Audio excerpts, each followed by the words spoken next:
Good afternoon, everyone.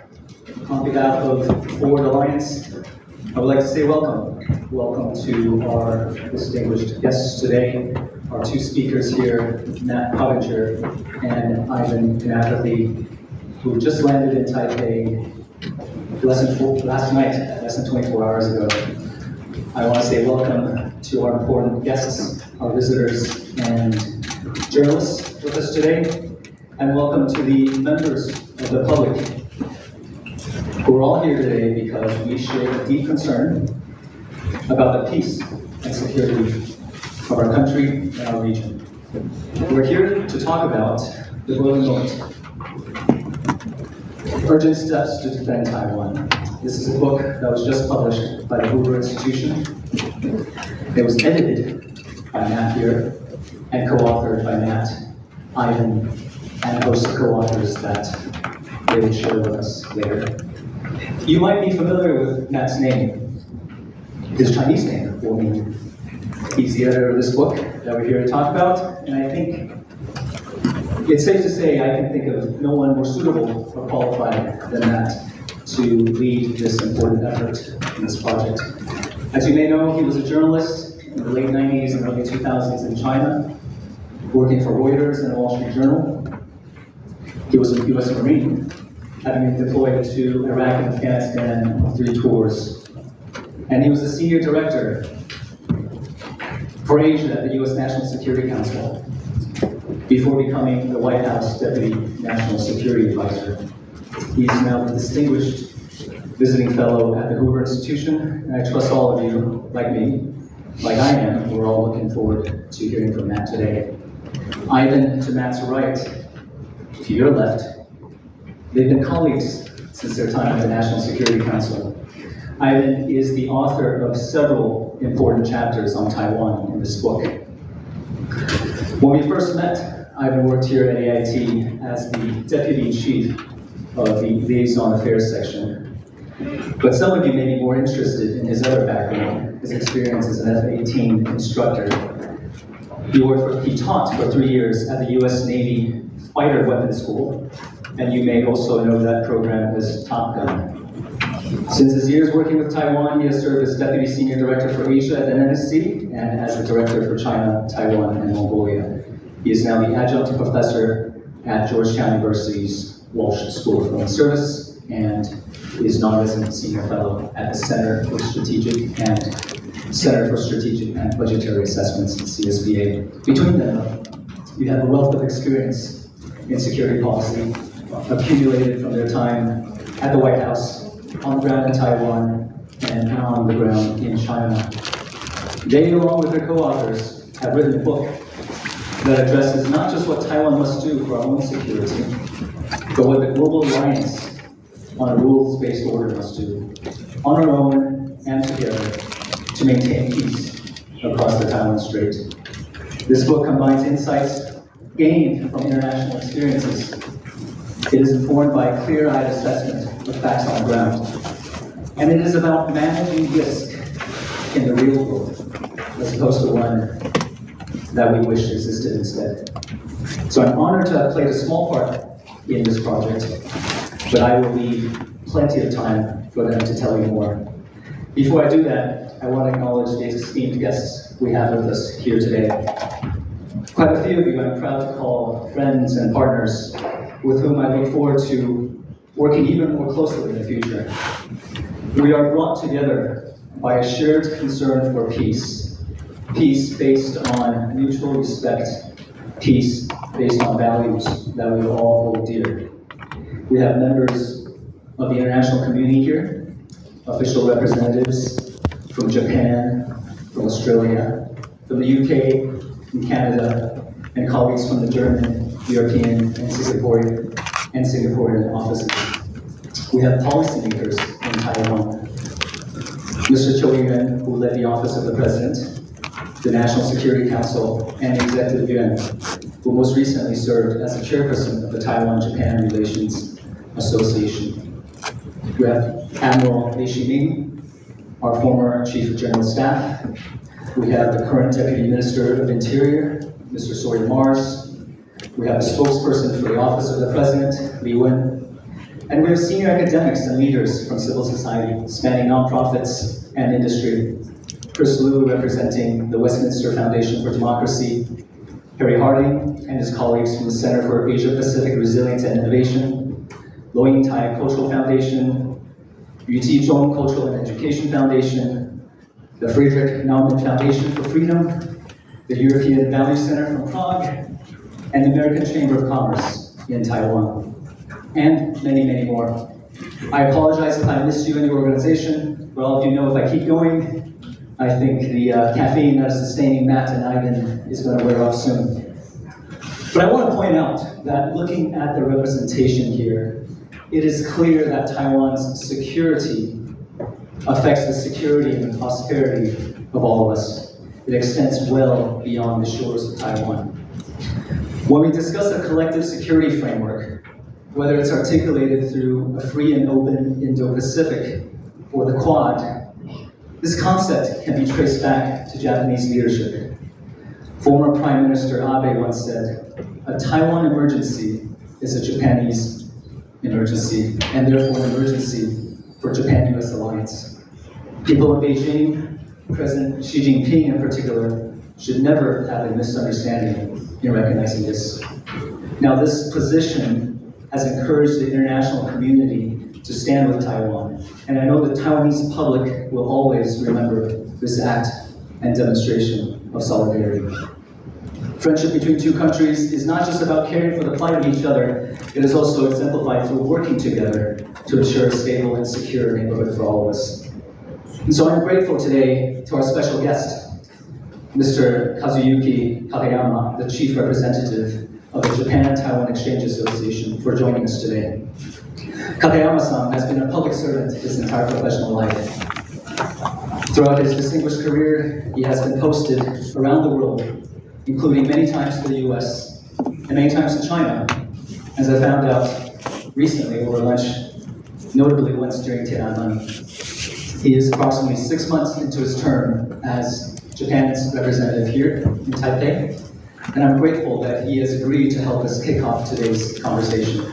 So if you would all please join me in welcoming Representative Katayama to the stage.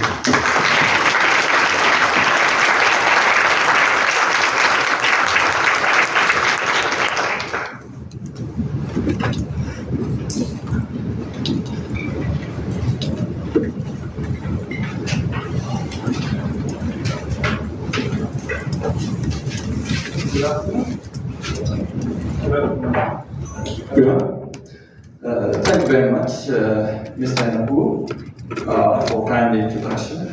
and kindly inviting me to today's book launching event. And first, I warmly welcome Mr. Matt Pottinger, editor of the book, and Mr. Ivan Kanspathy, co-author, foremost directory charge of China and Taiwan affairs as the NSC during the Trump administration. Taiwan is a very important friend for Japan. We are close economic partners and enjoy a strong bond with the frequent cultural and people-to-people exchanges in various levels. And above all, we share fundamental values such as freedom, democracy, human rights, and rule of law. And the peace and stability across the Taiwan Strait are essential not only for Taiwan, but also for the rest of the world, especially Japan. And indeed, it is critically important for Japan to keep a free, open, friendly, democratic, and peaceful society like Taiwan as its neighbor. The world now faces a turning point of history while we see Russia's aggression against Ukraine, a rise of the global south, and the most severe security environment surrounding Japan. And post-Cold War period has ended, and international relations have become more complex. And Japan needs to respond to these challenges with its own efforts, as we are doing now, as well as in close coordination and cooperation with its allies, especially the United States and other like-minded countries. And in this connection, Taiwan is a very important partner for Japan. And I expect that the volume of this book shows us practical steps we must take for building our resilience against coercion and aggression, and for making deterrence function to avoid catastrophe of the Taiwan Strait, which could inevitably give a serious impact on Japan's security. And I very much look forward to reading the book and, of course, today's event. And the book is published very timely. And I also hope to have the early publication of a Chinese and the Japanese translation for sharing the awareness more widely. Thank you very much.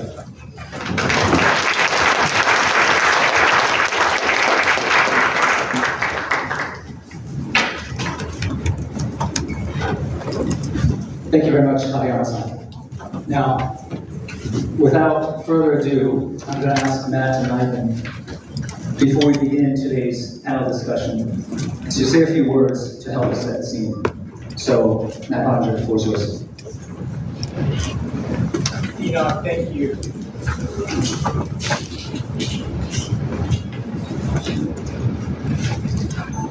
Thanks so much, Enoch. And Kageyama-san, thank you for your terrific remarks. I was in Japan yesterday with Ivan. We met with senior officials in your government, and I can assure you that the Japanese government's views remain heavily focused on the interests of Taiwan, because as one of the things we learned over the process of writing and researching this book is that the future of democracy and sovereignty and prosperity in Taiwan matters for the future of democracy and sovereignty and prosperity all around the world. For democracies, and even for countries that are merely aspiring democracies, Taiwan matters greatly. It's great to see many friends here today, and I thought I could start by just mentioning a little bit of the story of why we wrote this book in the first place. I visited Taiwan back in 2022, and then many times since then. But in 2022, one of my colleagues that I was traveling with was Larry Diamond, who's a democracy expert working at Stanford University and at the Hoover Institution. And it's really started with a question. The question was, what are we learning from the war in Ukraine that Taiwan should know now so that we can avoid a war here? And that way, it really just started with that question. And we think that we've deduced some of the lessons that we think Beijing is drawing from the war in Ukraine. But here, what we're really writing about is sort of a military approach for the sorts of lessons that the democracies, Taiwan, the United States, Japan, Australia, and others in the region, as well as Europe, should be doing to avoid a catastrophe like the one that's playing out in Europe today, creating enormous heartbreak in Ukraine, and even enormous heartbreak in Russia. Russia has now lost an estimated 500,000 men, either killed or badly wounded on the battlefield that their dictator sent them into. So I might start with just a few general observations from our research. And by the way, the people who contributed to this book, it's kind of a remarkable group of people. I was very, very lucky to have as co-authors senior officials, like Congresswoman Luria from the United States. She's a former naval officer.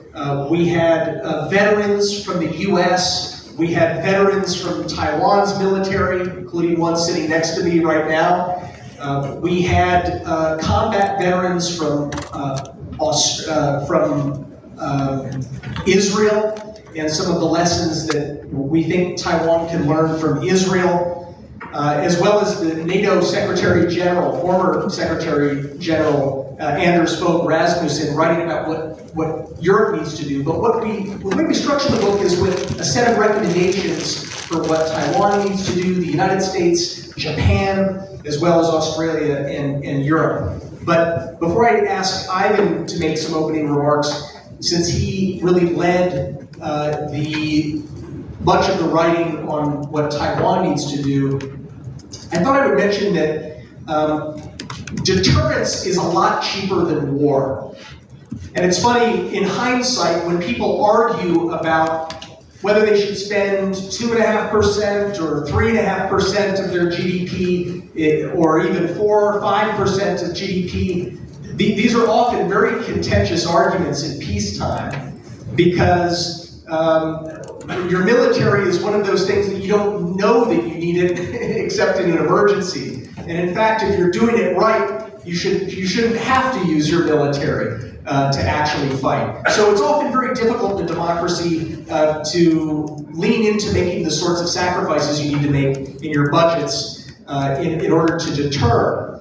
But deterrence is so much cheaper than war in terms of the human cost, the economic cost, that it almost becomes comical that the fights that happen in peacetime about what we should be spending should be so contentious. Deterrence doesn't happen by accident. Sometimes it seems that if you just amass a lot of equipment and you train young men and women to use that equipment, and that somehow it kind of just all works out to achieving deterrence. Deterrence is actually an act of psychology. You don't deter a nation, you deter decision makers in another nation. And when you're dealing with a dictatorship like the one in Beijing, you're really trying to deter one person. There's one man who will make the decision about whether to plunge the world into grievous pain and suffering through warfare, or whether to refrain from pursuing war. And deterrence is about eroding the dictator's sense of optimism about what he can achieve in warfare. Believe it or not, one of the leading indicators of war, that a war is coming, is when an aggressive leader becomes very optimistic about war, becomes optimistic about what he can achieve in warfare, and what he believes he can achieve through war that he wouldn't be able to achieve through diplomacy and peaceful means. So we should be thinking about eroding Xi Jinping's sense of optimism about war. Also, we learned that will to fight, the will to resist, is the most important factor. We call it the X factor in maintaining both deterrence or in a crisis, actually being able to resist in wartime. And building up the will to resist an aggressor is something that is very intangible. It's something that you can't measure the way that you can measure how many airplanes and ships and anti-ship missiles and submarines you have. And it's something that you acquire through practice, through a shared sense of responsibility, a shared sense that this is not just a military responsibility, it's not just Taiwan's military, or the US military, or Japan's self-defense forces that bear the burden of effectively deterring an adversary or defeating an adversary. It is the collective society at large. And so practicing through exercises and conversation and training, talking about what would happen in a war and how the society at large should respond, sometimes it seems unpleasant, but actually the better prepared Taiwan is, the less likely it is that Taiwan will have to fight. And finally, the democracies need to work together better to solve the problem that has been exposed by the Ukraine war, the problem of insufficient defense industry capabilities for making munitions, the bombs, the missiles, the anti-air stingers, the Javelin anti-tank missiles, the things that are necessary for our militaries to be able to fight quickly and effectively, but also to sustain a war. If Xi Jinping believes that we are dangerous, but only dangerous for the first few weeks of a war, he might calculate that it's worth him fighting because he believes that the Chinese military can fight a long war or a protracted war. We have to show that we're capable of fighting a protracted war so that we don't actually have to fight it. And that means enhancing our ability to manufacture munitions. But with that, why don't I turn to Ivan? Thanks, Matt. Thanks, Enoch. It's great. Really wonderful to be here. Obviously, to be back in Taiwan, and great to see a lot of old friends, many of whom I got to work with here on exactly these issues. And I guess I'll start kind of why does an American get to presume to tell Taiwan what they should or shouldn't do, right? And so I guess I don't think I should, or anyone should, have that right. But I'll give you just a bit of a background on why, kind of how these thoughts came about. And it's, I served in the U.S. Marines, as Enoch talked about, for many years before I came to my assignment here in Taiwan. I had, 19 years in the Marines, mostly flying jets, but a lot of time at the tactical and operational levels. And this was my first real job that I would say was at like a strategic level. And it was really an amazing experience because I got to spend 3 years, most of my time with Taiwan's military. I mean, I got to go to almost every Taiwanese base from all the different services. I mean, I didn't just go to Jimin and Matsu. I went to Dongyan and I went to Wuqiu, which there are not a lot of Americans that have been to Wuqiu, trust me. And so I say it with some humility that I got to receive a lot of information and education and thoughts from the members of Taiwan's military. And I hope that I've been able to absorb that and sort of make some sense of it and translate it back. I was in the room in May of 2017, I remember, when Admiral Lee Si-min had just been on Chief of General Staff, and it was the first time that he articulated to the US government, and I got to be one of the couple people in the room, what he would later call his overall defense concept. So a lot of the information, you know, that comes out in these pages, I think is taken from really advice and recommendations and observations that were given and transmitted to me by Taiwanese military folks themselves. And I'll add, you know, I left here, and obviously the privilege to continue working on this set of issues with Matt, under Matt, at the National Security Council, and again, with several folks here in this room. I think we've made a lot of progress, and this book highlights some of that, but really points to what more we have to do. And Matt just talked about deterrence. The book we wrote it's an optimistic book. I want you to know that. If you haven't read it yet, I hope you get a chance to. The point is that we are deterring, and by we, the United States, Taiwan, Japan, wherever else, we are deterring and have been deterring, you know, for decades. The problem we see is that maybe that deterrence has started to erode, and maybe we're not aware enough, and if we kind of don't pay attention, one day we're going to wake up and it will have eroded enough that Mr. Xi Jinping will think, you know what, yeah, I think I can go for it today. But for decades, they have not believed that. We have been winning. We are still winning. And it's more of a recipe to make sure we continue to win.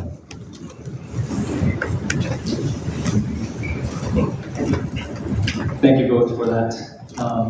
You know, as you alluded to, from your position at the National Security Council in DC, Matt and I, in case you weren't tracking, have helped to steer the biggest shift in China strategy in arguably the last 40 years. And so part of that shift is taking a hard look, honest look, at facts on the ground, trends on the ground, and asking the question, how can we make sure that deterrence continues to work? And this book, you know, I'm proud to have played a small part in its formation. This book takes many lessons from around the world, Ukraine, Israel, to name a couple. And I think it stands out in the way that it provides concrete recommendations on what we individually and collectively must do to deter, to continue to deter the CCP from taking military action against Taiwan. I think for the Taiwanese audience, if I may make a couple observations. I think for the Taiwanese audience, this book debunks a couple myths, and I think points out a couple perhaps inconvenient or sensitive observations. Right? Myth number one, cross-strait tensions are Taiwan's doing. Cross-strait tensions are a result of the DPP administration's provocation of Beijing. I think I'm going to ask Matt and Ivan to speak to this later, but I think that certainly conveniently overlooks the intention and everything that Xi Jinping and the CCP under his leadership has been aiming to do, which is precisely to change and continue to disrupt status quo. And that's not happening just against Taiwan. I think we should all keep in mind, if you take a step back and look at how the CCP has conducted itself in Asia Pacific, in this region, arguably further out from Asia Pacific, you'll notice that this is a pattern of behavior, continuing to push and push. Okay, so long, and I know you have a great quote on the bayonet. So I'll leave that with you. But I think one of the questions that we're going to have to address here is, how do we assess the CCP? How do we assess the PLA? And because that's an ongoing big debate here in Taiwan. And what if we're wrong? What if we're wrong? So myth number one, cross-strait tensions are Taiwan's doing. And as long as Taiwan stands down, as long as Taiwan stops talking about national defense, we will continue to deter. Okay.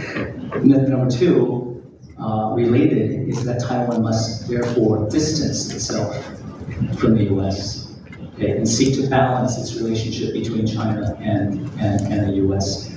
I think the fact is, most of us here agree that the military threat is too great for Taiwan to attempt to take on alone. And so democratic partners need to find a way to work together to ensure peace.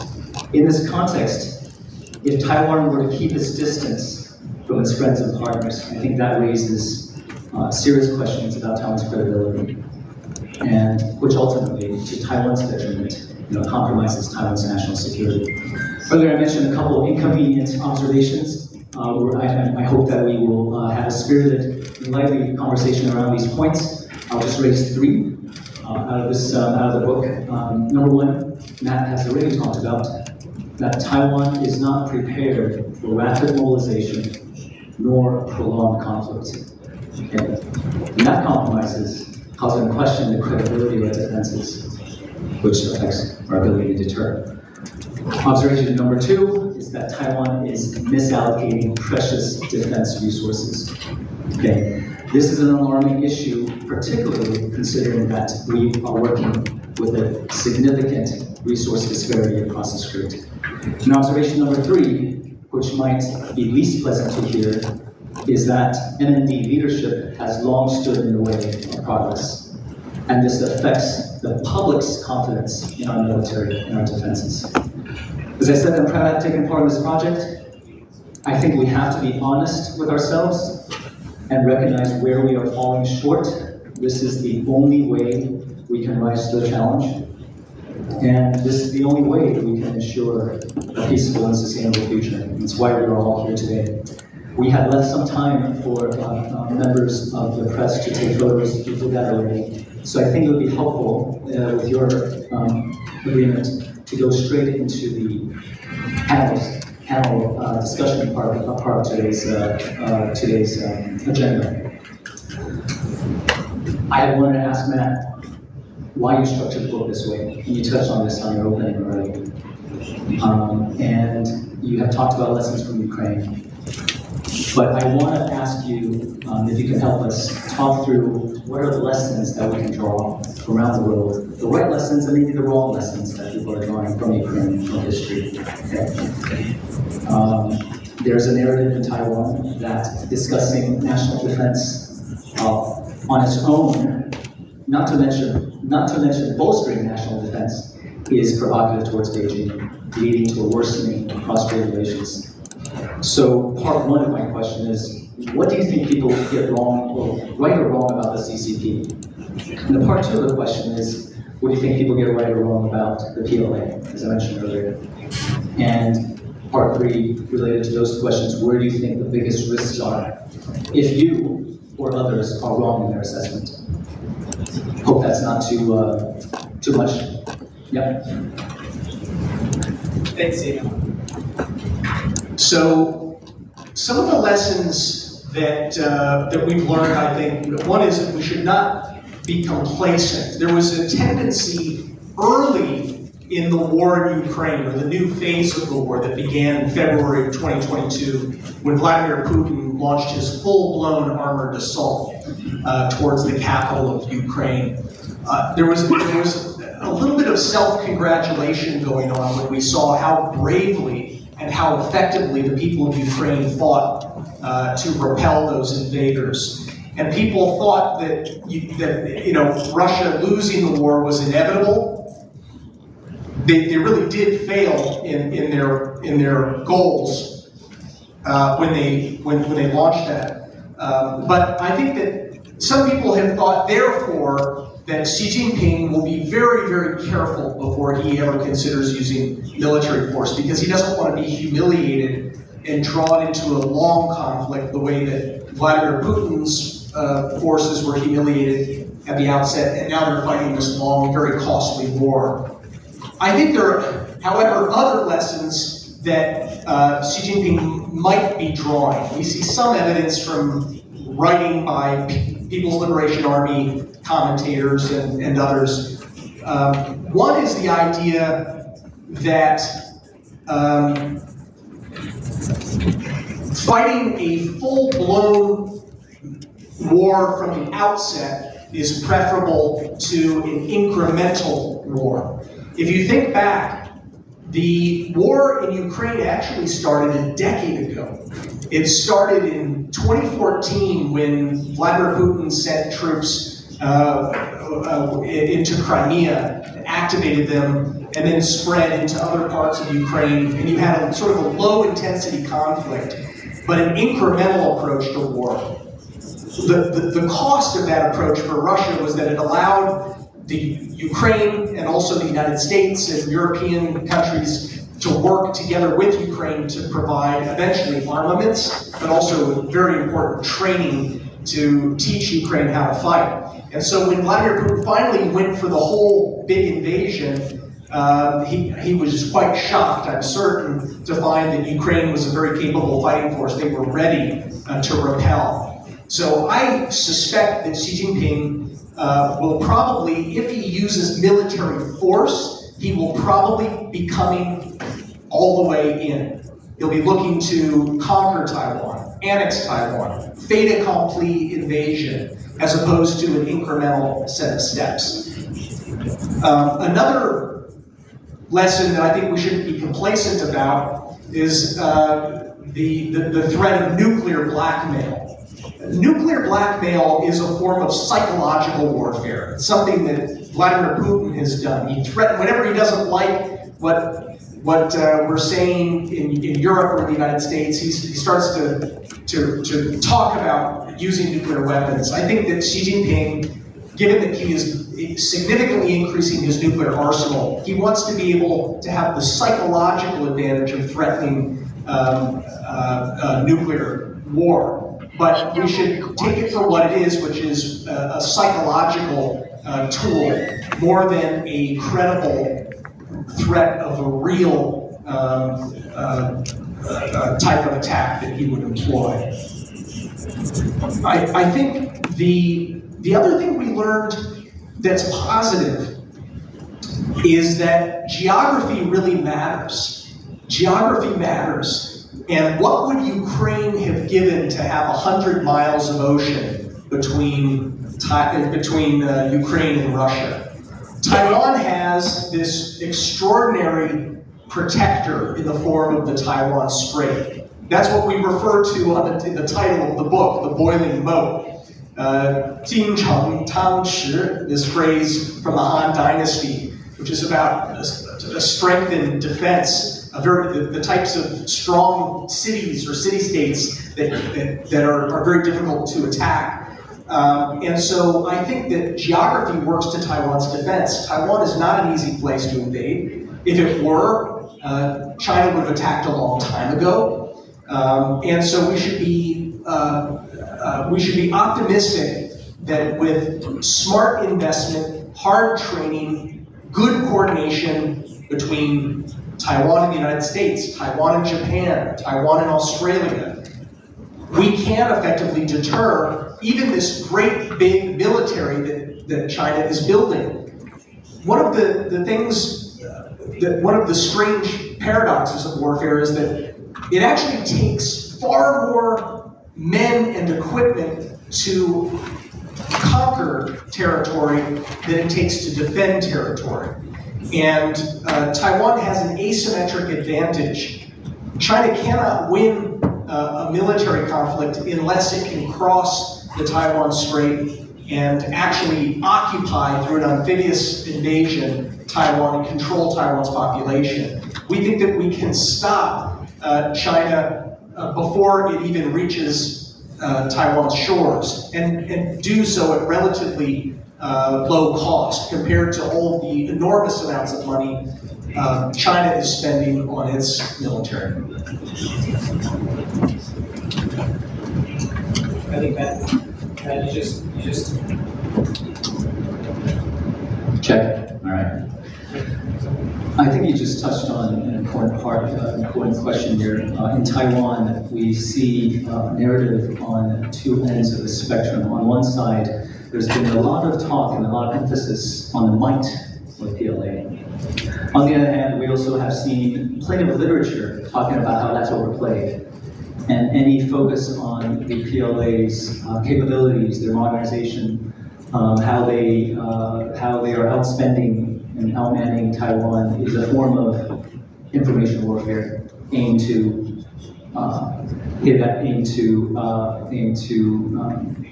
affect and reduce our will to resist. And I think the truth, I suspect, is somewhere in between. And or perhaps you might say it depends on what the question is. But certainly, I think what this book does is it sets out concrete steps that are doable and practical and within the realm of possibility, however optimistic it might be, in addressing this threat. Now, everything we're doing is in hopes of ensuring that we continue to deter. In this book, you refer to many ways that Taiwan seems to get, many things that Taiwan seems to get wrong about deterrence, whether in terms of strategy, force structure, or even how we deal with gray zone operations. And so I think you're gonna, when this book is translated in Chinese, I think you're gonna hurt a lot of feelings. And I think it's only fair that we addressed some of these issues one by one here today. As you noted in the book also, the Taiwan administration over the last 8 years began some important reforms while falling short on others. And so I want to put this question to you and ask you to share with us what you think the most important and most urgent reforms are for the Lai administration. Sure. Well, I'll let Ivan talk a little bit about some of the key reforms that we would recommend. I can supplement you on that a bit. But I wanted to pick up on the point that you raised, Enoch, about things that we get wrong, some of the assumptions we make about deterrence that we get wrong. The most common one, and this is not just Taiwan, we're seeing this in the United States, we're seeing it in many countries that haven't fought a major war in a long time, and therefore we've forgotten some of the lessons written in blood from the 20th century. Well, some of those lessons include the idea that the firmer we are in standing up to aggression, the less likely that aggression is to continue proceeding. So when we often tend to think of the way that states act as being similar to the way that other people act. If you get into an argument with a friend, you actually want to be the first one to extend an olive branch in order to maintain good relations with people that you care about, your family relationships, your spouse. That's not the way that state-to-state behavior proceeds. It's not like person-to-person behavior. We know from history, and we know even in just the last couple of years, that the weaker a dictatorship thinks we are, and the more that we try to appease them or reassure them, the more aggressive they become. It's the opposite of how we should be conducting our affairs with fellow people. This is an aggressive state that is acting to wage war in Europe. It is an aggressive state that is backing terrorist proxies around the Middle East to wage war against the United States and Israel and Arab states there. It is an aggressive state across the Taiwan Strait that is becoming more and more aggressive, primarily because it believes it can get away with that aggression, because we've fallen into this sense of self-doubt, this fear that we might be provoking those actions. Chapter 3 of our book goes into some depth about these dynamics. And for those of you who are in the media, I'm a former journalist. I would describe Chapter 3 as the lessons I wish that I had known when I was a journalist, and before I learned more about it through the experience of being a practitioner, as a Marine, as a national security policymaker and as a student of history. Some of these lessons are counterintuitive, but they are true. They are actually rooted in historical example. And it includes these ideas that, in fact, accidental wars don't really happen. The accidental war is a myth. There are a lot of political theorists, political scientists who theorize accidental wars, but when you talk to historians, the historians can't find any true examples of wars that started by accident. This is one of the biggest misconceptions that I read day in and day out in newspaper articles, or even from senior leaders up to and including the President of the United States, where we're under this misapprehension that wars start by accident. If we understand that they don't start by accident, we'll have more confidence to push back against aggression or bullying in ways that actually will be stabilizing in the long run. So I invite those of you who are in the media in particular to pay attention to Chapter 3. I talk in particular about one historian, an Australian historian named Geoffrey Blaney, who did a wonderful book years ago called The Causes of War. He studied several centuries of warfare, all of the wars from the 1600s through the end of the 20th century, and he was amazed to find that there were no truly accidental wars. There are others as well. Michael Howard, the late professor of Yale and Oxford University, who came to the same conclusion. Evan Luard, who was a British scholar and historian and also a member of parliament, a socialist. So it doesn't matter if it's left-wing or right-wing or centrist. Historians have found that there really is no such thing as an accidental war. Therefore, we should have confidence pushing back against bullies. Yeah, thanks, Matt. I couldn't agree more. Obviously, I think the simple way of saying it is, as Reagan did, right? Peace through strength. And that undergirds a lot of this book is the idea that you achieve peace, which I think we can all agree is the goal, but you do it through strength. The corollary, I guess, unspoken then is that weakness, incites aggression. Yeah. And we see, and it's not everybody that says this, but there are folks in Washington, and I think here in Taipei, that are pushing a line on what one might call reassurance for Beijing, right? We have to do things to reassure Beijing. And I think that Beijing sees that as weakness.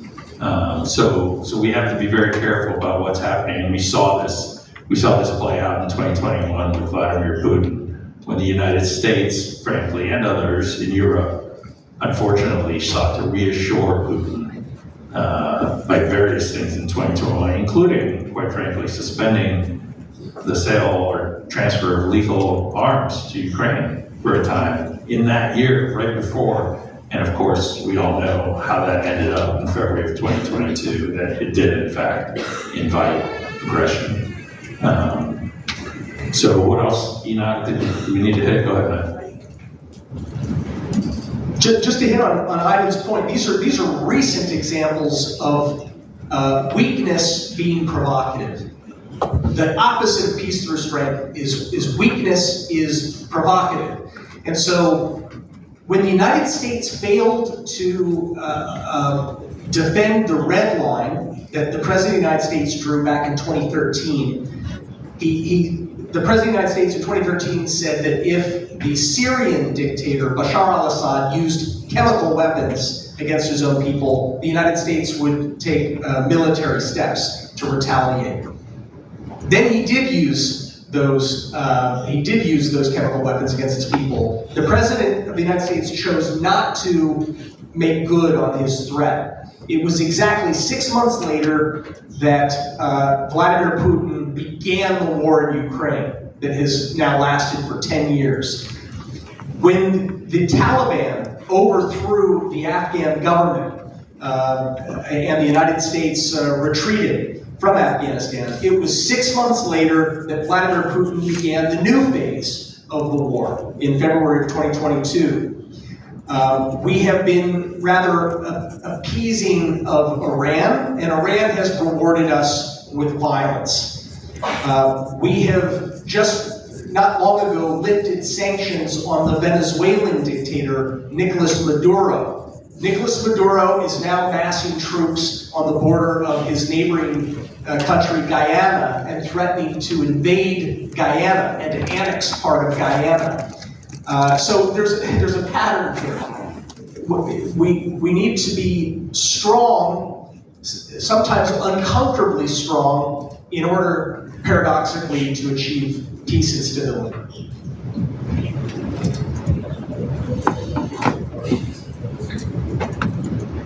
Yeah, I think the main set of reforms revolves for Taiwan and for the United States.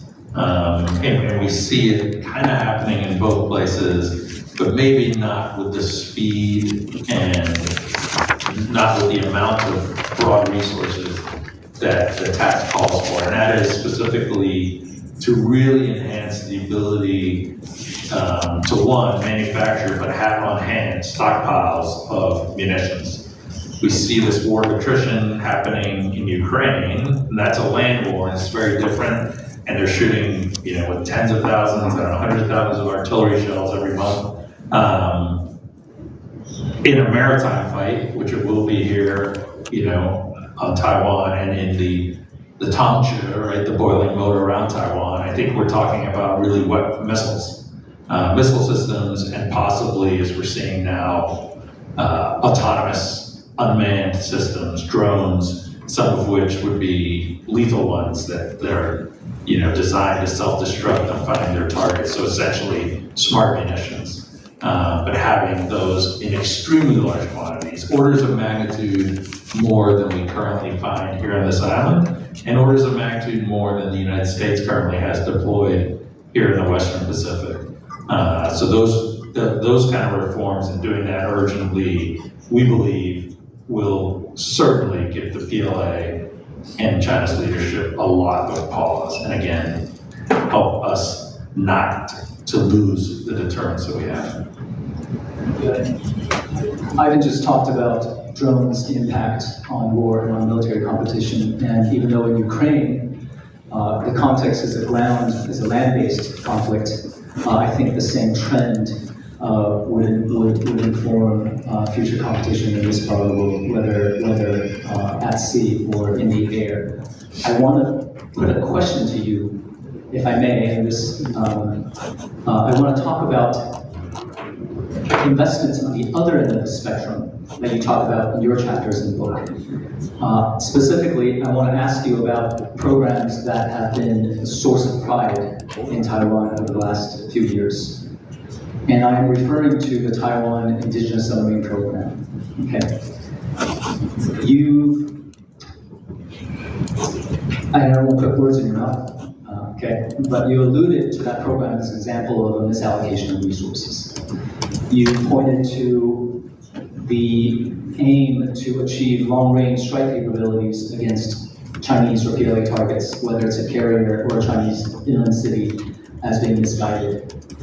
Given the amount of resources, billions, that Taiwan, under the former administration and the current administration, given the billions that we're devoting to these programs like them, I'd ask you to, I know people will want to challenge you, so here I'm asking you to perhaps make your case to folks here on why you feel the way you do, and how these expenditures help or don't help Taiwan in bolstering deterrence. Yeah, and I don't have the exact numbers offhand on what the submarine program has cost, but I know it's quite exorbitant, right? And it's just a question of cost benefit at this point. I mean, for Taiwan, whose GDP is a 1/20th the size of China's, and realizing that China's, according to U.S. government personnel who dig a little deeper than what China admits, China's defense budget is somewhere around $700 billion US, about 3 times what they admit to, and Taiwan's never going to come close to that. So being very efficient with spending obviously is critical, and that is probably the most important part of quote unquote asymmetry, if you want to be use that term. Now, Matt mentioned before that geography matters a lot, and Taiwan has this distinct advantage. Well, there's another aspect of geography that matters a lot. Even though Taiwan doesn't border China, it's got 100 miles, that's actually what in modern warfare we would consider not to be standoff. That's the opposite. It is what the US Marine Corps calls stand-in. And what the US Marine Corps has developed is concepts of warfighting stand-in forces. And so Taiwan's geography drives it to do things that require inherent resilience. So platforms that can survive under large, immense amounts of fire, frankly, missiles coming down. And that means being relatively small and mobile. So those kinds of platforms with the kind of munitions and drones that we talked about before are critical in this geography. Now on our side, collectively, the United States and Taiwan side, should we have long-range weapons and long-range platforms? Absolutely. But we're not gonna base them here. This is not the place to put them. They're way too vulnerable here, just in their inherent basing. And so I think Taiwan understanding its geography and its role as part of the broader coalition is really, really critical. And so those tools, whether they're extremely long-range assets, even submarines and things like that, they are absolutely critical to this fight. But they are going to come to this fight from well outside when the time comes, because that's how they will be used most effectively and how they have the most survivability.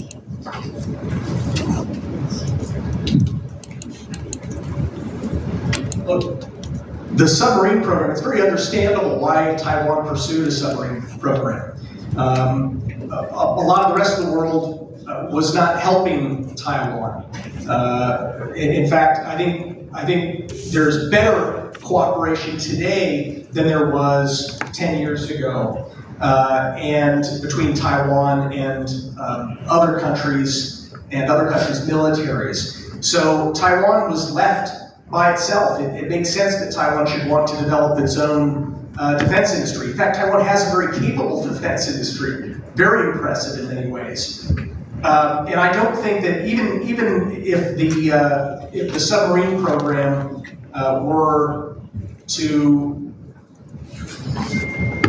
no longer expand, if the submarines that are already ordered get built, and it doesn't go much further than that, there's still going to be benefits from the engineering sort of knowledge and experience that Taiwan's engineers gain to work on other weapon systems that will be cheaper, but actually more effective because you can make a lot more of them. And that includes undersea unmanned vehicles. So smaller submarines that you don't need people to ride in, but which will be very, very dangerous to the Chinese Navy. And so I think those are the sorts of capabilities that Taiwan should now be pivoting to. There's no use in crying over money already spent. Let's spend the money in ways that take into account the ways that warfare is changing. We're learning from the experience of Ukraine. Ukraine succeeded in sinking the significant part of Russia's navy using very cheap, homemade, autonomous weapons. Basically jet skis that were remote control and had bombs in them. And so much so that the Russian Navy is frightened to operate in those waters around Ukraine now. So there's a lesson in that for us. Taiwan has really deep, excellent, innovative industries and very smart engineers. This is where you want to start evolving fast towards things that ultimately are going to be cheaper and more effective. I'll just add, one of the pushbacks that we'll occasionally hear when I make this point that Taiwan is in a stand-in location, should be a stand-in force, and the U.S. and other partners that are further out should be the standoff from Taiwan. One critique of that is that, well, we don't have a defense treaty, right? We don't have a mutual defense treaty, and that's true. And I don't think we're going to have one anytime soon. But I think that is actually probably the wrong question or point to make, in that there are lessons here from Ukraine too. And I would point you back to way back in February, or maybe it was March of 2022, when Zelensky said something to the effect of, "No, I don't need a ride. I need you to send me more weapons." Right? I'm not going to skip town here. We're going to defend our country. And I think Taiwan, in real time, when this crisis occurred, the piece of paper, the treaty, is probably not nearly as worthwhile as the demonstration, the ability to demonstrate that Taiwan's going to fight for itself, and that will bring the like-minded allies on board. It has to. We saw it happen in 2022. Before that war kicked off with Putin, everybody, except for probably the Ukrainians, had written it off that it would be over in days, including the United States. And they changed that. The Ukrainians themselves and the Taiwanese people, need to have those stockpiles to hold off long enough to convince, the free world that, oh wow, these people are suffering, and they are for sure worth saving. On the topic of partnerships, and alliances, maybe you can, in the little time we have left, and I want to touch on gray zone because this is quite important and current. It seems to be happening every day.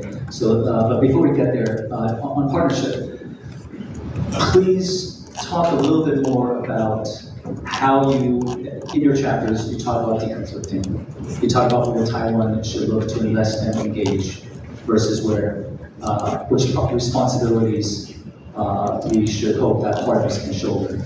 And as part of that, it's true at the operational level, and I believe, Evan, you discussed this concept of deterrence by detection, ISR. You also mentioned about a network of overlapping areas of responsibilities. So if you could maybe share with us what it is that you mean and how that would work absent of treaty, as you say.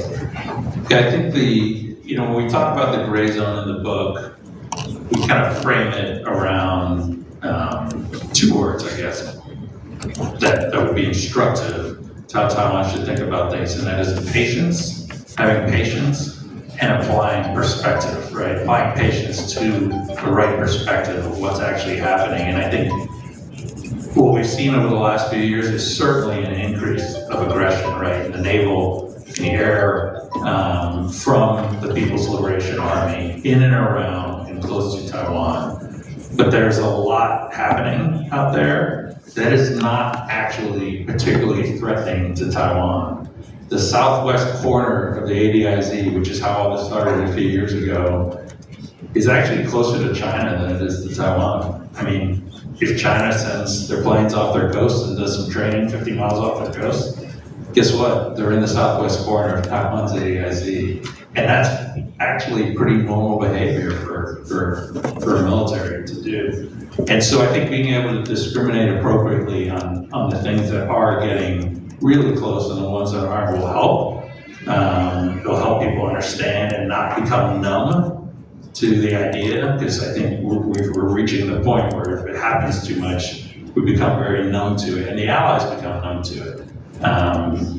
And so I think being a little more selective about what requires a response, I think the military here has done a good job of that, but then maybe messaging what requires, pushback in the narrative space. And really these air and naval flights, if you will, and exercises, they're really just utilized by China as a series of political signals. The truth is, China doesn't actually need to launch a single plane or a single ship to do immense damage to this island. We all know this. There's 2,000 plus ballistic missiles sitting across the strait. They can hit a button. Those ships and planes are not required. And so kind of, again, perspective and understanding what the threat really is, I think would be important.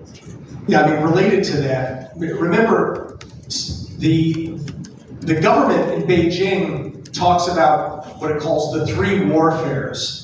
And the three warfares that it's waging against all of you already, okay? That is information warfare, psychological warfare, and legal warfare. The activities around Taiwan after President Lai's inauguration, this sort of rehearsal of a blockade, that is an act of psychological warfare. It's designed to create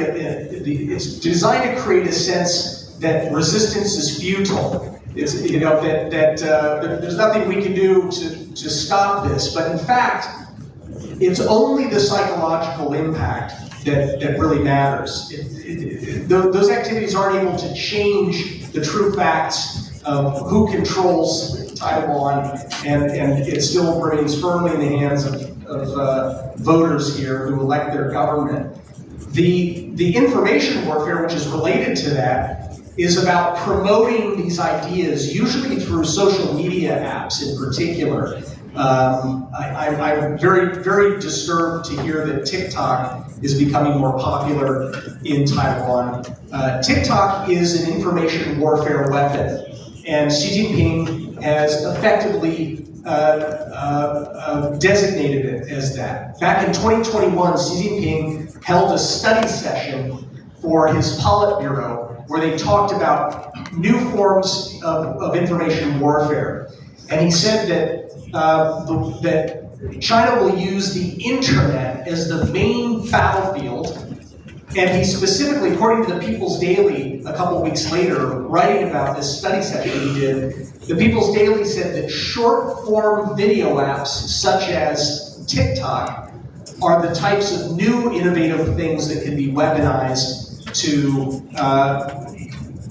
win the majority, which really means influence your thinking in ways that can be really harmful to free societies. So information warfare, Beijing is waging very, very vociferously.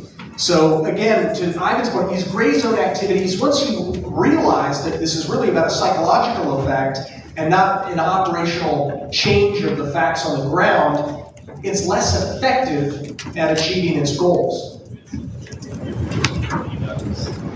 Just to answer the question you asked about deterrence by detection, I won't go into detail. It's not my concept. It's at the think tank I work at, CSBA. Some colleagues have been writing about this for years, and really in the context of building allied networks. I think nowadays we'll rely heavily on unmanned platforms, most likely. But the idea that you would tell your adversary, or your adversary feels like you're always there and we can always see him, no matter what the PLA is doing. We're there, we're observing, and they know it. We know, we're watching them. And it's sort of like put the shoe on the other foot. That they're doing these intimidating sort of things where we're, Taiwan's sort of publicizing them on Twitter or X.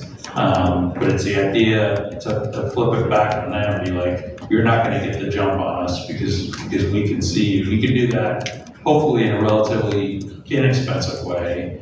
And we think through partnerships, lease platforms, data as a service would also enable Taiwan to tie in even more closely with partners and sharing of information through these ISR platforms.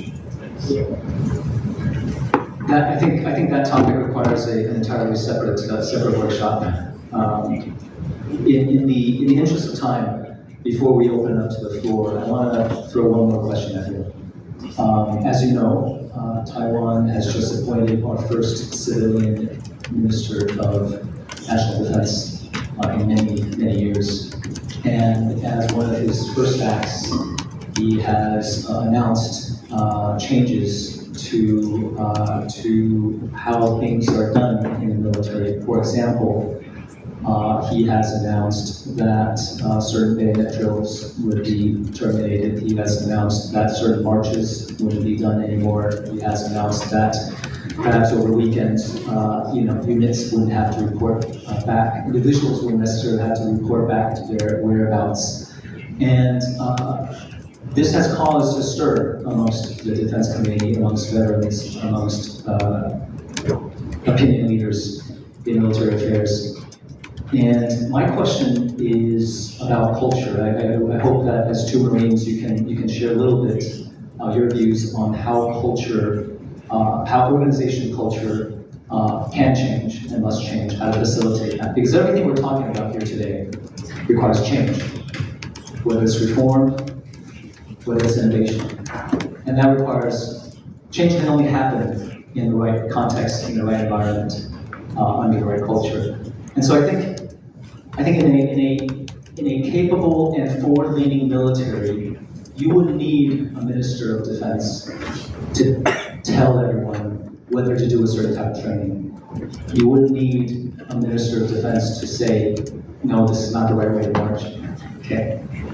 Now, on the other end of the spectrum, in an institution that might be less open to change, even a decree by a minister might not change things. And so I came from Ukraine last month, and when I was in Ukraine, someone who worked for the Territorial Defense Force in Ukraine explained the Ukrainian military culture to me by explaining that it's the Soviet military culture. And what they mean is military is like a prison. What they mean is that officers motivate their men through fear and humiliation. As Marines, and given the book here talks a lot about about all the changes that need to happen, that can only happen in the right culture, in the right environment. How would you advise, how would you propose that we think about organizational change? How we create that environment of change and innovation, that bias towards action, using your words. And does that start at the top? Does that start at training? Does that start at education, or all the above? If maybe that's my last question for you, and then let's go to the audience. Describe to me the sort of marching that got canceled by Mr. Koo. It wasn't really goose stepping? Yeah. So we were really privileged to be able to see Minister Koo this morning. Look, I don't know, someone should use their chat GPT to do the research, but what democracies in the world have soldiers that goose step? I think it's very rare. Taiwan may have been the last one that was a democracy until recently. We should leave goose stepping to North Koreans. They're going to be better at it anyway. Look, every military organization that I've interacted with that had an elite reputation and a high esprit de corps, in every example, the training was very, very hard, but also practical. So that it was training for actual combat. It was training in ways that taught people to be able to handle high stress, lack of sleep, very upsetting conditions, but with enormous respect for your fellow soldier.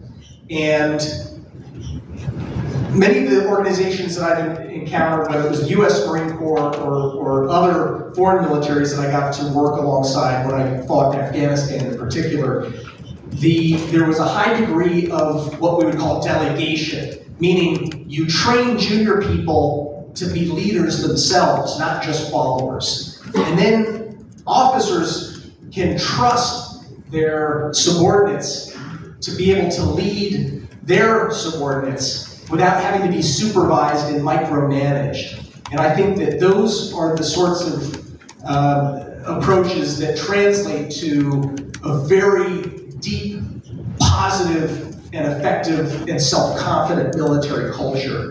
And so we definitely wish Minister Koo well. It sounds like he's off to an extremely good start. The fact that Taiwan has only had, he's only the second, I believe, civilian leader of the Ministry of National Defense, meaning someone who wasn't previously a career officer, I think is a very positive change. You don't want the same sort of pedigree of person in those sorts of roles over and over again. In the United States, I think we've been much more successful when we've had civilian rather than former generals oftentimes leading our Department of Defense. There's a reason why we have a prohibition on recently retired generals from serving as our secretaries of defense. Yeah, I couldn't agree more. I think it's really important to improve civil relations, which, again, I spent 3 years here working with Tony's military, and I did get the sense, and I think Tony's military actually tell you that they don't feel very integrated in society, right? And we have a problem set now that we really call upon the defense, the mission of defense in Taiwan to be one that is cross-cutting, that is not only owned by the Ministry of Defense. And so I think having the civilian minister will help that. And it is true that we also have retired general as our Secretary of Defense right now, but there is actually a whole layer just below him, but below Lloyd Austin, of Deputy Secretary, multiple undersecretaries, secretaries that are all civilians, and they are on top of, higher ranking than all the uniformed people. So we do have that sense of true civilian control over the military. I think that's one of the signs of a democracy, frankly, and it may be one of the last vestiges of Taiwan's transition to a democracy that is behind, that hasn't quite happened yet. And so I think it's a very important step. Thanks. Simple from off stage that we need to move on to questions from the floor, but also, did you need photos? Okay, so if you can bear with us for about a minute, I think we need to do another round of photos. And so, just folks, please. Okay. Thanks for bearing with us, guys. Okay. Stand up.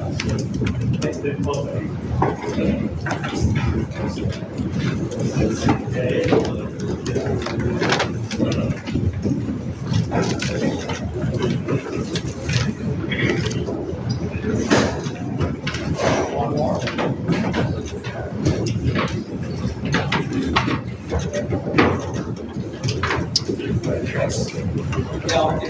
So we're going to spend the rest of the time taking questions from the floor, and I trust that folks will speak their mind. Let me do this. Let's take 2 questions at a time. And if you can help us by getting to your question as succinctly, as quickly as possible, so that we can address as many folks as we can in the time that we have left. And if you allow me, let us go to members of the press and distinguished guests first. And then before we open it up to folks, before we open it up to members of the general public. Just put your hand up, and if I can't see you, I'm going to throw my glasses. We know you have perfect sight. Yeah. So, okay, yes, please. There must be always somebody who's had. I have a question to Mark. To something that you said at the beginning. I understand that the book is about what kind of effect the deterrence has on what's going on in CGP mind. And I must say that I was I tend to think like this until last week, when we had an equally interesting discussion with the guy you invited in April from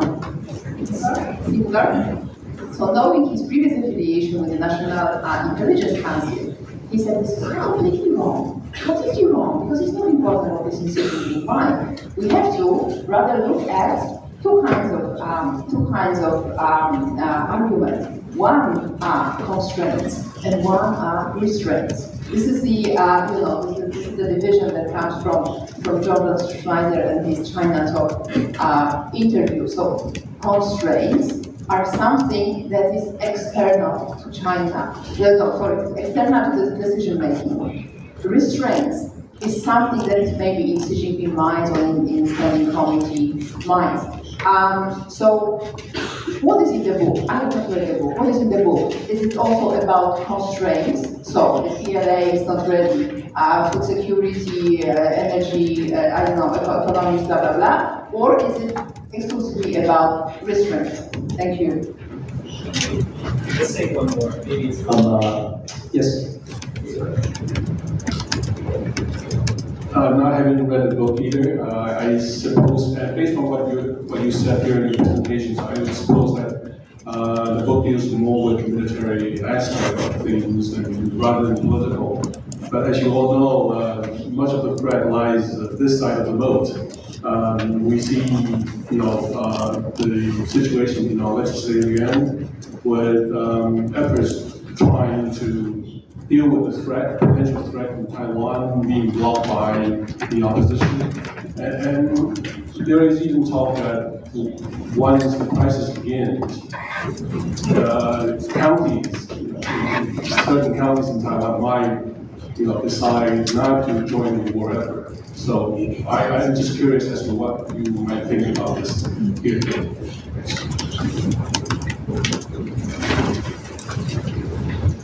So, yeah, constraints and restraints are part of the calculus that feeds the sense of optimism in the mind of this decision maker. So we write about some of the things that we think are playing in Xi Jinping's mind. He's looking at the capabilities of his own military, the capabilities of Taiwan, capabilities of the United States and others, but also the intentions, the will to fight. He's making calculations about that. So one is, he's going to be looking at the military strength and the ability, and his ability to apply that strength efficiently. His predictions about how outside nations will behave if the war occurs. Perceptions of whether there is internal unity or discord at home and in the lands of his enemies, namely here in Taiwan and in the United States. The more social turmoil there is in Taiwan and or the United States, the more likely war is. The more likely Xi Jinping is to pursue war. Knowledge or forgetfulness about the realities and sufferings of war is one of the important things here. The fact that the People's Liberation Army has not fought a major war in many decades, and the last time that it fought a very brief campaign against Vietnam was in the late 70s. A lot of people say that means that they're less likely to fight now. I think it's actually, history shows the opposite. Countries and militaries that haven't fought for a long time often have unrealistic expectations about what they can achieve in combat. So it can make them more reckless and more prone to miscalculation about how the war will actually go. Nationalism and ideology, we write about that factor. We write about the state of the economy and also its ability to sustain the sort of war that Xi Jinping is envisioning. And then, of course, it's the personality and the experience of those who share in the decision, in this case, primarily Xi Jinping. Those are some of the examples of some of the factors that we examine. So a lot of those things you can apply. Is Taiwan's public square, not the Chinese Communist Party's public square. TikTok is the Chinese Communist Party's public square. So is Xiaohongshu, this other app. It is a big, big mistake for people in Taiwan, young people or old, to be using these apps. You can put your own content onto it, but whether your content gets amplified and is allowed to spread or whether it gets suppressed is up to a bunch of engineers and Communist Party officials who serve as the editor-in-chief and deputy editor-in-chief of ByteDance, the parent of TikTok. Why would you allow any government to control what you can and can't read and see? TikTok is anti-free speech. So I think that would go a long way, figuring out a way. The United States is grappling with the same problem. We were able to pass a bipartisan, nothing happens that's bipartisan in America anymore, yet senators and congressmen from the Republican and Democratic parties and a Democratic president of the United States just signed a bill that demands that TikTok no longer be under Communist Party control. It has to be under American ownership or it will be banned. I think this is a really important piece of legislation. Yeah, I'll just add on the final question about, if there are certain counties in Taiwan that maybe wouldn't want to fight back or what have you. I think that was the implication. We have to, this goes back to the beginning of the conversation about peace through strength, right, protecting strength. Vladimir Putin, he believed that there were large segments and pockets of Ukrainians that would welcome the Russian army. That's what he believed. And I think that is absolutely the wrong message that Taiwan wants to be transmitting to Xi Jinping, right? That in fact they're welcome, that Taiwan would welcome the PLA, because again, that will only encourage aggression. I think that's quite obvious now. It should be inherently obvious to anybody in here, but if it's not, after what happened in Ukraine, it should be. Yeah, let me just add, in the book we talk about not looking to the United States as a way of doing national defense. Okay? Specifically looking at other countries more similar to Taiwan, e.g. Israel. Okay? And I think to your question, the last question I believe from the Central News Agency, in the Israeli concept of whole society of defense, there is this concept, this idea of the home front. And the home front is just as important as the front lines. Because if folks aren't taken care of, if garbage isn't collected, if the injured aren't intended to,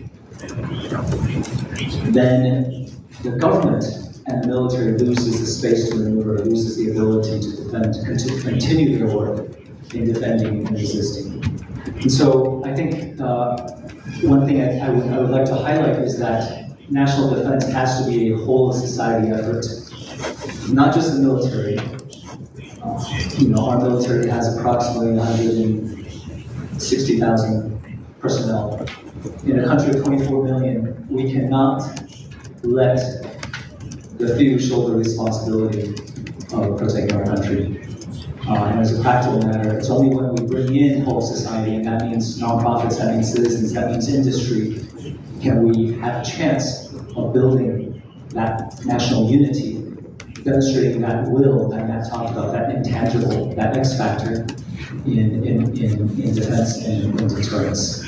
So just an administrative reminder, after your question, please help us to turn off the microphone on your, in front of you. If you don't, it affects the interpreter's reception, so thank you. And if you can, if you're speaking from a media outlet, please help us, please identify yourself. So let's take two more. Yes, Chris, please. Thanks. Chris Buckley from the New York Times. I think it was Matt who mentioned those words status quo. And I'm just wondering what your thoughts are on that. We see government leaders, including in Taiwan and elsewhere, speaking of the status quo as a basis for peace for Taiwan. We have public opinion polls where in some form or another, the public here supports something like the status quo, which I imagine means not permanently and decisively proposing some sort of arrangement around Taiwan that's acceptable to China. But it sounds like you're kind of skeptical of that as a basis for making the changes that Taiwan needs to make, or as a permanent basis. Because I'm just wondering what your collective thoughts on that. Thank you.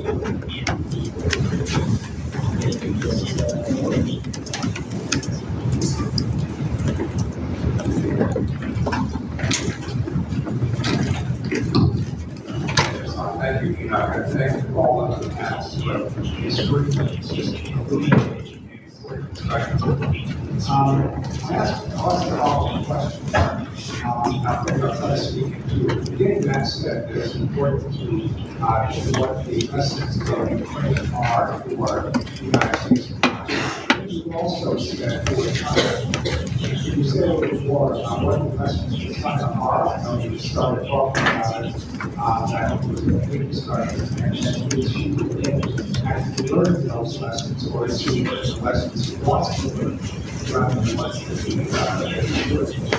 Second, the last part of the implications of another war that's going on, and that is the war in Israel and Palestine.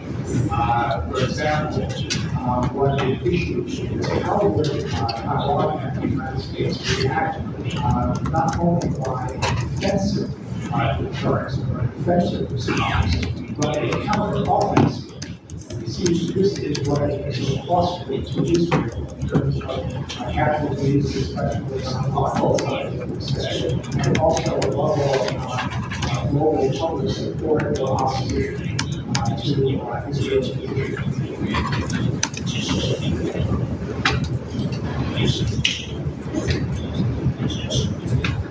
I'll start with yours, Harry. It's good to see you, and Chris, come back to you as well. Good to see you as well. Look, some of the lessons, a couple that I mentioned were that Beijing will find utility in nuclear blackmail, threatening nuclear war to try to keep the United States away from a conflict. The idea, this is speculative on my part, but I think the idea that it's better to go big than to tiptoe like Putin did, step by step incrementally into the Ukraine conflict. I think Xi Jinping is unlikely to start with military aggression that is small scale. He might. I don't think that's a great policy. I think he's probably, the problem with, for example, attacking offshore islands like Finland is that he doesn't gain a whole lot from doing that, but he does start to incur an international response. The world starts to realize that Xi Jinping is an aggressive dictator, and that he really is someone who wants to use war to achieve his means. So that's going to invite coordination among allies. It means that more U.S. troops and equipment are going to flow into the region. It means that the U.S. starts to get a lot more serious about manufacturing and stockpiling munitions, or beginning to apply sanctions on Chinese banks. So I think it's more likely that he would go all the way.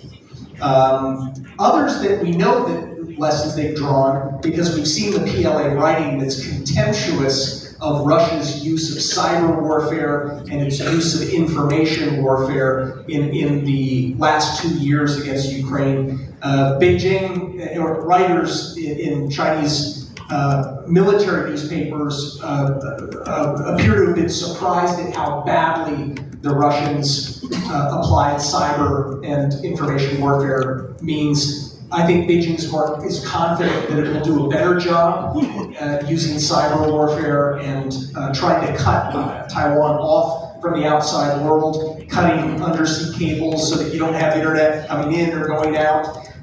That's why it's very important for Taiwan to have multiple means of communicating with the outside world, including low Earth orbit satellite constellations, which can be replaced quickly if Beijing starts to destroy satellites.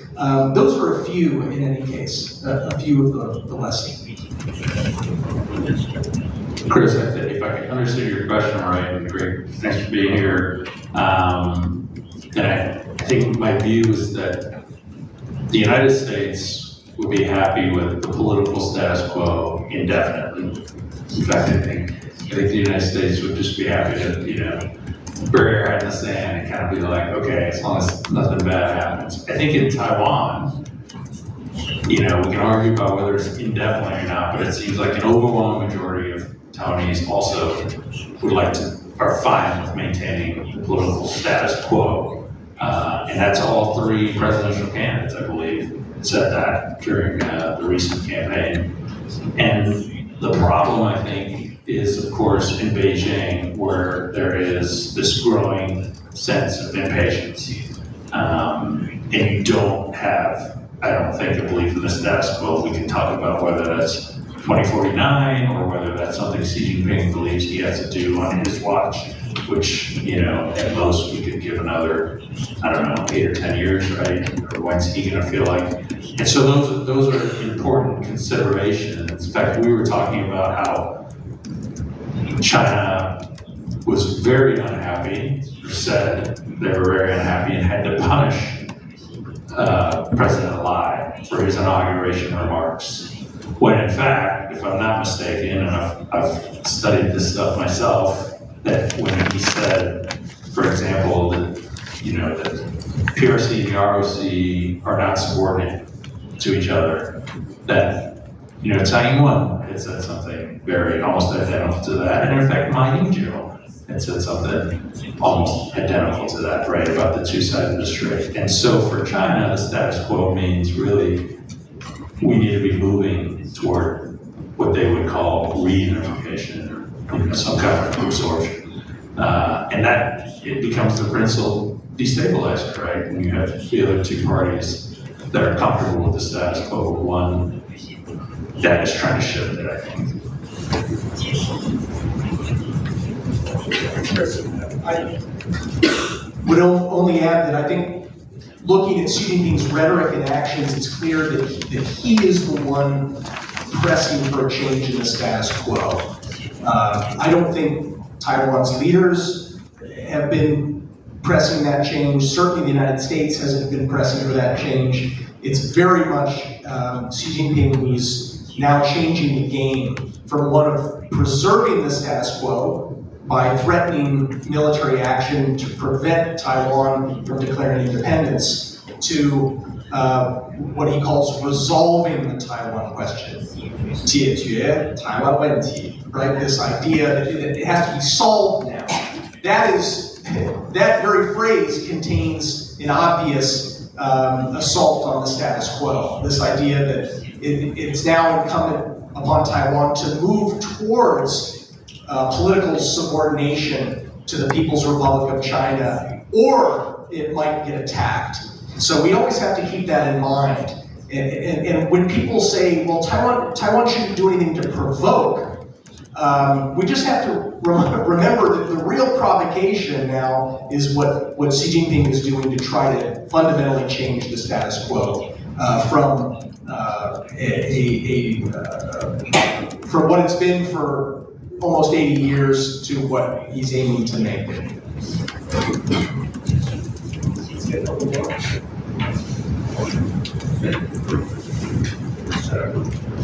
Hi, I'm Easter. Your book, along with many other writings from the United States, obviously point out things that Taiwan needs to do to fix the problems in order to face the threat from China. And obviously, it should have been the job of the officer corps of the Taiwan military. And why is it that they're not doing it themselves? That includes a reserve system, training, conscription, misallocation of investments, all that. And if it's because of the culture of the organization that had resulted in this, can you realistically expect them to implement those changes from the outside pressure?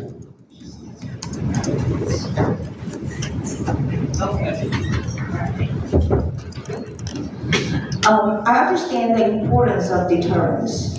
I believe the word used is that sometimes you just have to stay unnaturally strong, but just what?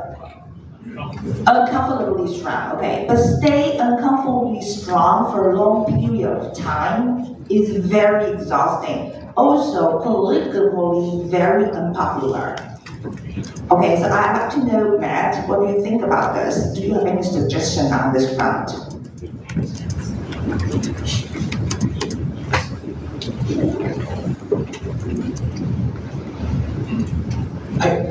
The question about Taiwan's military culture, we write about that in chapter 4, and I'm happy to give you a copy of the book here afterwards, and to see what you think about it. But ultimately, this is a democracy, right? It means that the military is subordinate to the elected officials, which means that it's subordinate to all of you. And so it requires moral courage, political courage to push for those sorts of changes. We have some senior former military in the room, including my friend Admiral Li Ximin. You're welcome to help me answer this question if you want to, because I think you have very, very important ideas about this. But look, it requires leadership. It's not allowing the military to do its own thing. By the way, this isn't unique to Taiwan. We argue, we're not here to scold Taiwan. We actually scold the United States in this book, most vociferously, because we think that our military services have drifted away from the mission of deterrence, and instead they're buying things that they want, and that are not well coordinated with other services to achieve the mission of deterring Xi Jinping, and that are not well coordinated with other militaries, including Taiwan and Australia and so on. And so it requires firm leadership. And it's why civilian leadership is so important on this front. The question about, you're right, look, again, the same answer. We're democracies. It is hard, right, to be vigilant, to constantly be purchasing things that aren't obviously useful until years later when you might actually need them. And if you're really doing it right, you won't ever need those things. It's really hard, but again, it's about political courage, moral courage. We've seen democracies get it wrong, and some of those democracies didn't survive to tell the story. I mean, if you look at the arguments that were taking place in Britain in the 1930s, Britain did everything wrong in the 1930s. It was appeasing Hitler. They thought that the nicer they were, they didn't want to rearm because they thought it would be provocative to rearm. And then slowly, bit by bit, Adolf Hitler built a larger military, then much larger military. And then when he started to use it, he used it in small ways first, like in the Rhineland, on the French border. And when no one had the will to respond, that would have been the critical moment, by the way. World War II might have been averted if Britain and France and the United States decided to actually punish Germany for going into the Rhineland.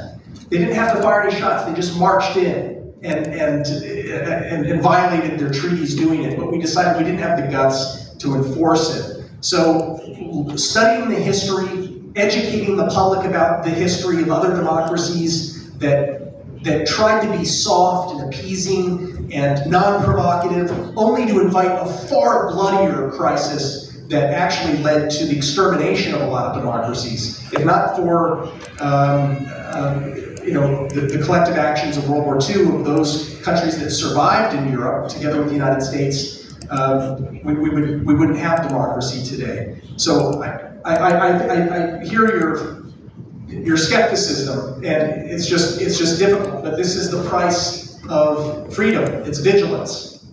We have to be vigilant. Otherwise, we can let a dictator make decisions for us. I think that's a much worse way to live.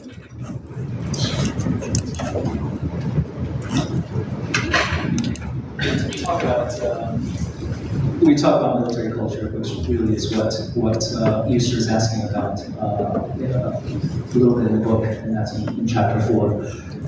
Chapter 4, authored by an excellent academic and practitioner, Michael Pottinger, and I know that he knows Taiwan well, and I believe he is due to be back here soon, so I hope we'll be able to put him in front of everyone. But I think just to add on to what Matt said, there's a couple layers here, right? It's about courage, indeed. It's about leadership. It's about education of your junior officer corps.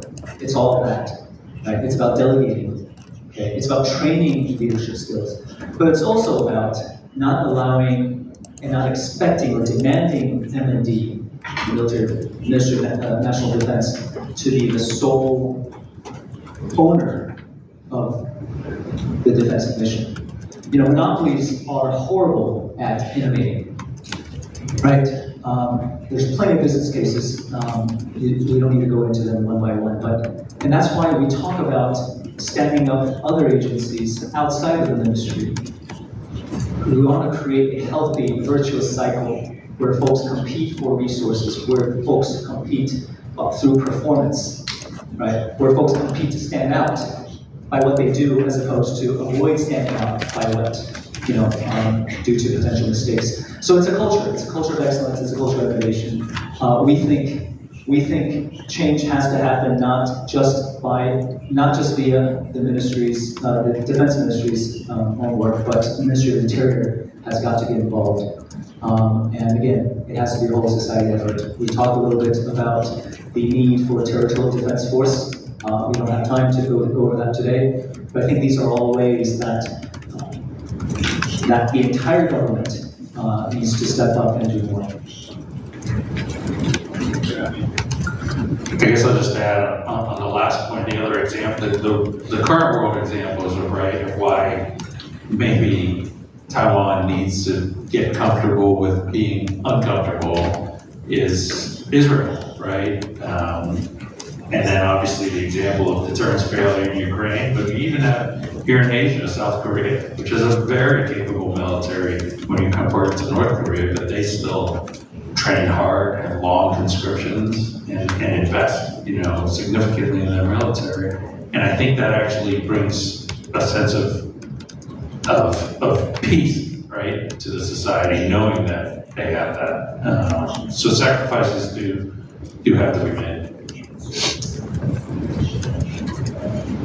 Let's take a couple questions. If I may, let's take a couple questions from the floor. So I see someone, yes, I can't see your name tag, but yes, please, I'm looking right at you. All right. So much of the discussion has been about asymmetric warfare. This is Frank. I'm clearly where I'm from. Good to see you.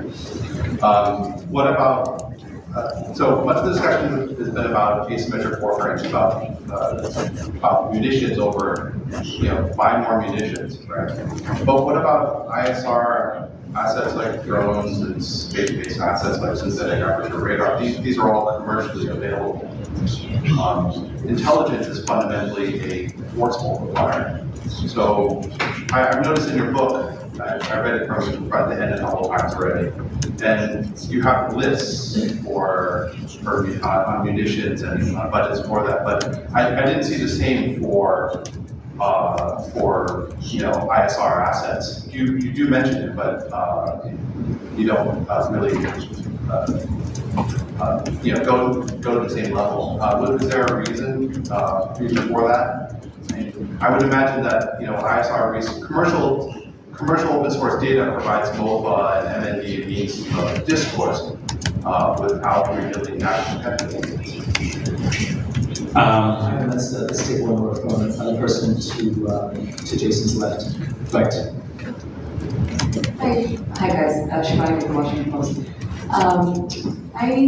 Obviously we've been covering in Southeast Asia a lot the aggression of the Chinese against the Philippines in the South China Sea, and there really hasn't been any regional response at all from ASEAN or even really from more broadly than that, right? It's really only the United States that's been pretty strident about speaking about what's happening in the South China Sea.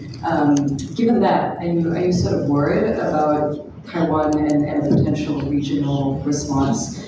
Because really I've seen the Philippines being very, very isolated, right, compared to, what the expectations maybe would have been. Thanks so much. Yeah, I'll obviously take the first one, and I might push back a little bit, because I feel like we hit on, maybe not in detail, and I think it is in, if I'm not mistaken, chapter 6, and deterrence by detection. If we do talk about satellite-based ISR, we do talk about subscription as a service, those types of things, data as a service, and how to bring those in. Now the book doesn't aim to, right, it's quite a top-level book, but I think we do make hard recommendations in those areas too, as well as all the other areas. So I think I agree with everything you said, and if we didn't give it enough of a treatment, then I'll take the hit for that. But that was certainly the intent. That I agree with you. ISR is absolutely critical, and I think doing that, and that's part of the network way of doing that in day-to-day competition, right? And some of that can be replicated and used in a conflict scenario. Some of it will not survive in a conflict scenario, but kind of building those repertoires and kind of knowing how to execute is still significant here.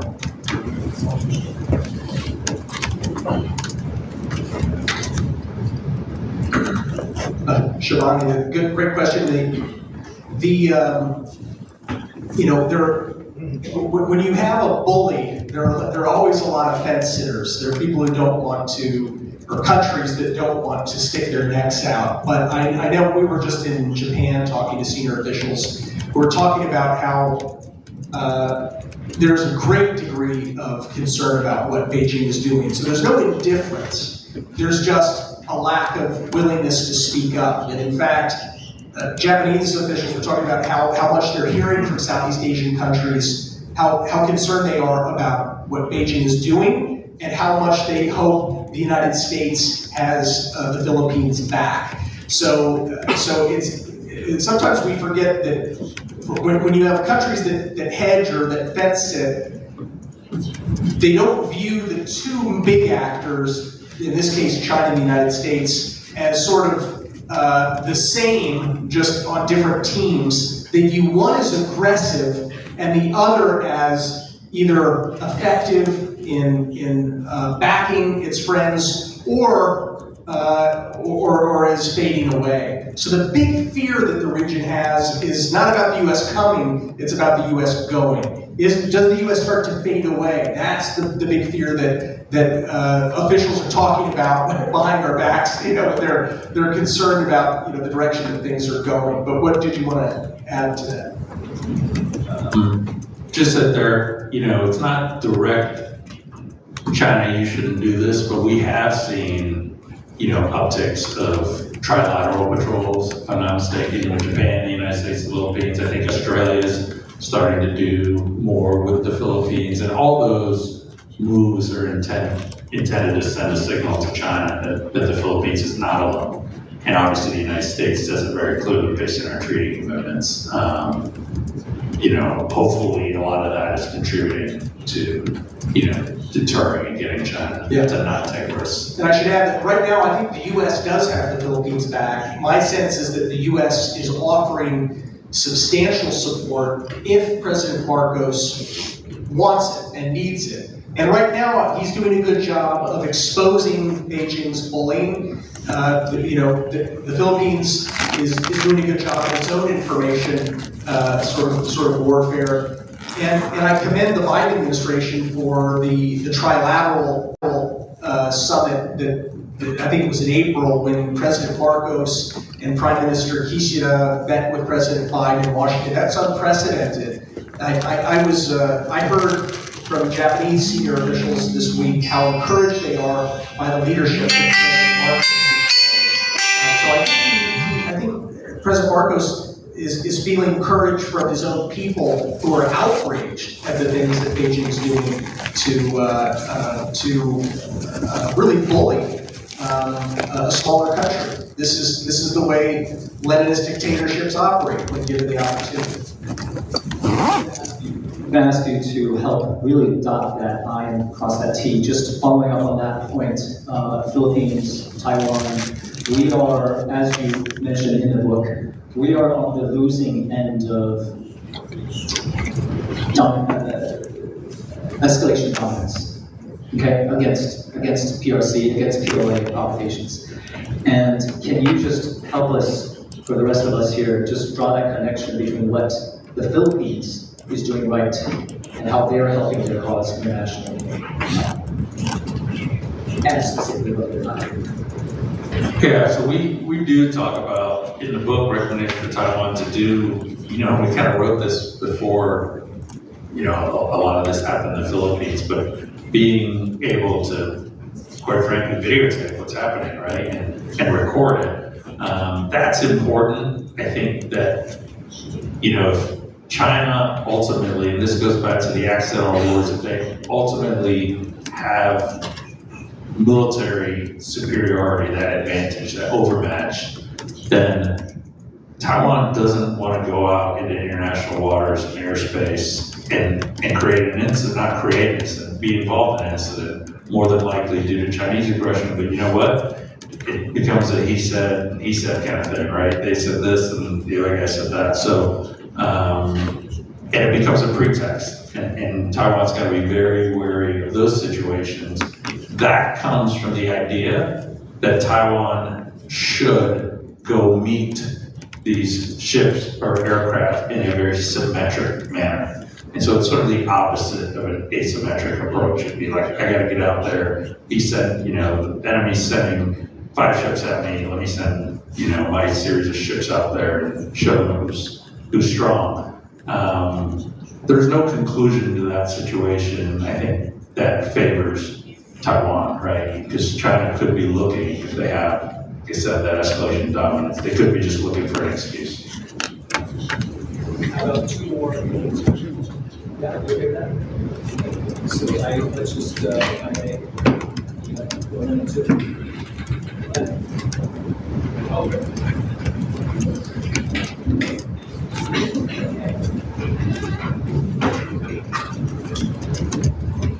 Yeah, I'm Will Glasgow from The Australian. I want to ask a question about Australia. So there's a chapter in the book, What Role for Australia? As an author, as an editor, I want to know, why is there a chapter for Australia? There's not one for Canada, there's not one for South Korea, there's not one for the Philippines. Talk to me about that. Is it Australia's geography? Is it an enthusiasm picked up amongst the Australian government to be a part of this? So why that chapter?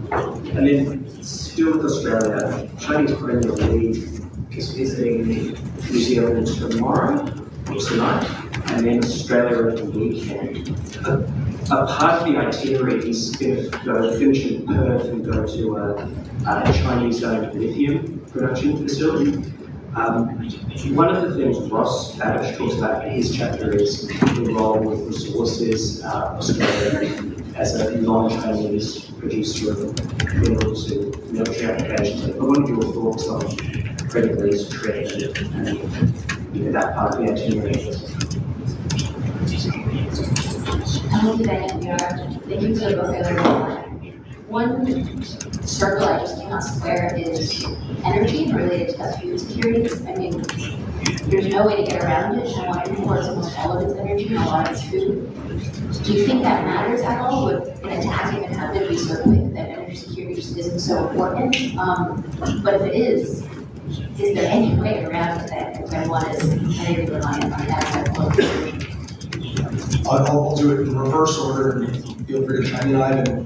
Look, Taiwan, I think, on food security is on much more solid ground than we had feared when we began our research. Taiwan produces more rice than it can eat.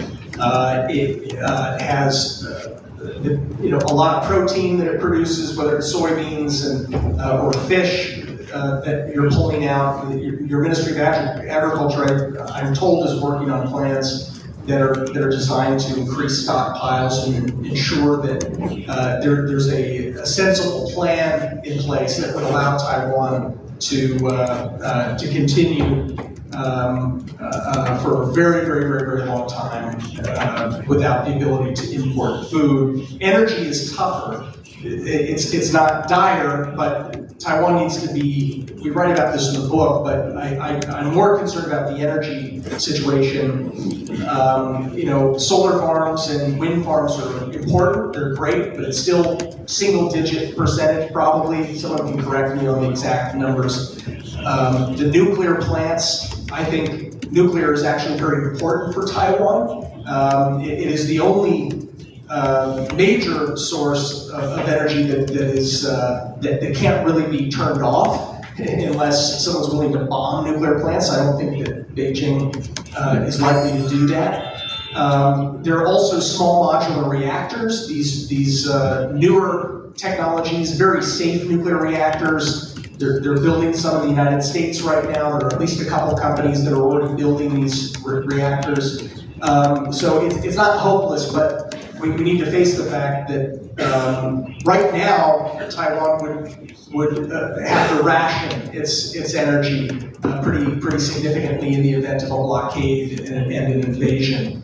So this is solvable, but it needs to be solved. And so it's something we've talked about a lot with friends in the Taiwan government. Australia, look, it's more, I think there's a lot of interest in the Australian government about what a crisis would mean over Taiwan. And that's true in Canada as well, but geography matters. Australia is closer. Beijing is making very aggressive moves in the Pacific Islands. What's happening in the Solomon Islands, I think, is extremely troubling.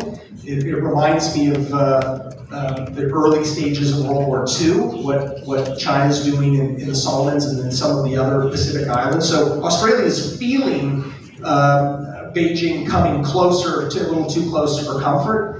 Australia has fought alongside the United States, or I should say the United States has fought alongside Australia in every conflict going back more than 100 years now. So we've got more than a century of mateship, to use the Aussie term, and Australia also has a very deep technical expertise as well. A terrific military culture that has worked very well with Five Eyes partners, including the United States. So I think Australia is very interested in more than us, picking on Australia to shoulder a larger burden. Ross Babbage, by the way, who you mentioned, who wrote the Australian chapter, I think he did a very nice job of laying out some of the theories of deterrence. And how deterrence is not something, like I said earlier, it's not something that happens by accident. You actually have to procure, train, equip,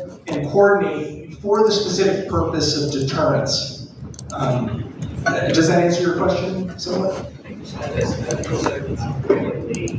Oh yeah, Premier, yeah. Look, I've always believed that the top leaders should be in close touch with Xi Jinping. I'm a strong supporter of the diplomacy that President Biden is personally pursuing, his video calls and face-to-face meetings. I think this is really important. I'm usually more skeptical of the sorts of activities that the Chinese Communist Party likes to lure governments into at the working level, where no real progress ever gets made. It's usually a system designed to stall and buy time and advance Communist Party interests. So I think it's reasonable that Australia's Prime Minister would be meeting, and the New Zealand leader would be meeting with the Premier as well as the Secretary General, but to do so with eyes wide open. Speaking of rice, I want to share with you the favorite diet of kids in our family. It's rice and a protein they call orange meat. What is orange meat? It's rosong. And I'm not, but please don't mistake I'm not making a joke about, my intention is not to joke about what would be a very tough experience in that worst case scenario. My point though is that, and I want to go back to Matt's opening remarks, resilience takes practice. Preparedness takes practice.